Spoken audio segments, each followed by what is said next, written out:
আজকে যাইয়া হৌরে যা কি কইয়া নেই এই ঠিক নেই এ বউ লইয়া কোনোদিন সংসার করা যায় আর না। আমের বউ সব সময় বলতে বেশি ভাই। আসসালামু আলাইকুম। ওয়ালাইকুম আসসালাম।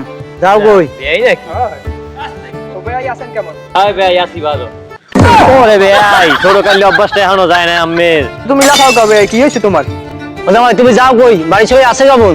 আরে ভালো থাই কেমনে? কে ও জামাই হইছে কি বাড়ি? আরে আম্মের মাইয়ে দিন দিন বাজার আর খালি কয় কল্লাকে খাইবে কল্লাকে খাইবে তাই নাহলে সংসার করবো কেমনে? ও জামাই বাজারঘাট কি কিছু আনো না বাড়ি? কল্লাগাড়ি খাইবে কাউ দেই? আরে বাজার ঘাট সবই আছে। আম্মের মাইয়ের খবর জানেন না? আম্মের লন বাড়ি লন দেখবেন না নেই কি আছে না না আছে। আরে কইছি থাকুই জামাই বাই বাই। আরে ও থাকবে বাই বাই, মোর মেলা দিন ধরে কাম নাই। এই ল যাবো যাইছিলাম যাবো না। এ লা লা মোরা বাড়ি ল। লন